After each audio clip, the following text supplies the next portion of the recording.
Ngayong araw mga pare, panibagong taon, panibagong tunog para dito sa motor ko. Pero bago yan, may matindi pang pinagdaanan bago na isalpak dito sa motor ko. Lumipas na naman kasi yung bombahan at bagong taon, na halos wala pa rin talaga akong na isasalpak o na ikakabit dito. Kaya today ngayong araw mga pare, naisipan ko na naman kalikutin itong motor ko. Meron kasi ako ditong bagong power pipe na para sa sporty at panigurado, may kakalikutin na naman tayo. Bali, ito nga pala yung TRC Racing na power pipe na isasalpak natin ngayon. Meron kasi mga pyesa na pwede sa sporty pero bawal para dito sa salty. At dahil tinesting ko na nga rin to nung nakaraan para malaman ko kung ano yung adjustment na gagawin, para mas mapadali na rin kapag sinimulan na natin. Sa tagal na rin na hindi nakakalikot tong motor ko halos binabahayan na nga to ng mga langgam. Yung signal light na kaliwat kanan halos hindi na talaga gumagana. So bali ayan pa rin yung update sa motor natin mga par. Kung ano yung mga dati natin kinabit na TRC parts o yung TRC na pyesa na mga sinalpak natin dito is ayun pa rin. Meron lang tayong bagong ikakabit itong TRC Racing na power pipe na pang sporty. So sold itong motor natin is hindi siya talaga compatible para dito. Pero gagawa natin ng paraan yan. Check ko lang muna yung mga nakakabit dito. Ito yung disc na floating disc natin from TRC Racing. Nagkaroon na siya ng mga konting kalawang. Itong mags natin na ginagamit, ayan, meron na siya mga mancha na hindi na matanggal kahit anong linis yung gawin natin. After na mga ilang buwan na hindi natin siya masyado nagagamit, sobrang laki na ng kalawang ng chassis natin. So soon, powder coat natin yan or kahit mga bote-bote na lang na pintura pagtsatsagaan natin yan. Kaya today ngayong araw mga pare, ready ko na nga agad tong power pipe. Excited na rin kasi ako marinig yung tunog nito at bago magiging tunog ng motor ko. At kung ano nga rin pala yung mismong motor mo at kung ano yung bibili mo na power pipe, talagang plug and play na lang din. Dahil nga salty yung motor ko at pang sporty yung power pipe, agad-agad ko na rin naman ito dinala dito sa paggawaan ng tambucho para madiskartehan na rin kung paano yung gagawin dito. Ang galing lang din kasi meron silang molde para sa mga tubo ng iba't ibang klase ng motor para sa tambucho. Pero bago natin simulan, sound check na muna natin ng konti bago palitan to.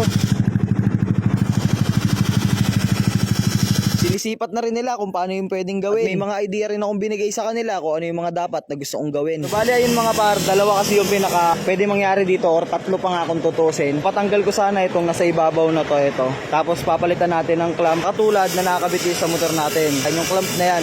Kaso nga lang, ang pinakaiba lang, medyo mas mabigat ng konti ito kumpara dun sa nakakabit sa motor natin. Kaya medyo alanganin siya na baka maputulan. Pangalawa, papatanggal natin to tapos papa-adjust sana para mailipat lang yung mismong butas na to. In pangatlo, yung pinaka-last na option natin, papaputulan na lang natin dito mga par, then papalagyan natin ng panibagong butas para lang tumutok siya dito sa mismong pinagkakapitan ng tornilyo. Pero dahil sila nga mas expert sa ganitong diskarte, binigay ko na rin sa mismong gagawa yung pinaka-desisyon para mas maganda yung kalabasan. Dito sinalpak niya na nga muna yung mismong power pipe para malaman kung ano yung gagawin. Ang hatol, idagdag tubo, tapos puputulin yung pinaka-tornilyuhan. Medyo malayo yung pinaka-sukat kasi yung pinaka-elbow nito is para talaga sa sporty. So magkakaroon lang konting adjustment, ayan.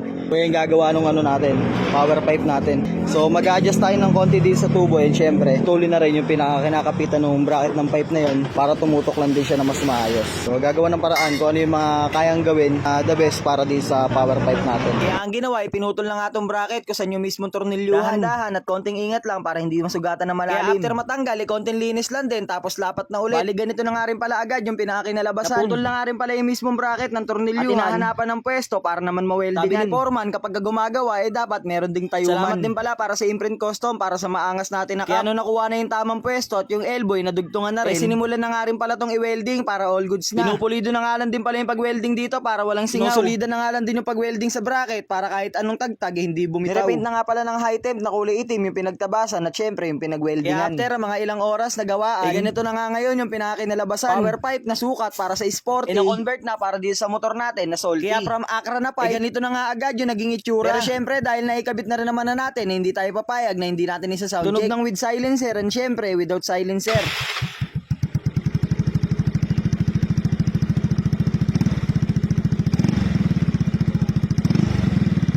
Kapag gusto mo naman ng walang silencer mga pare, napakadali lang din tanggalin. Tatlong tornilyo lang sa pinaka-tip nitong power pipe. At isang tornilyo din sa ibabaw, mahuhugot mo na yung pinaka-silencer. Kaya ano pang inaantay, sound check na natin yung without silencer.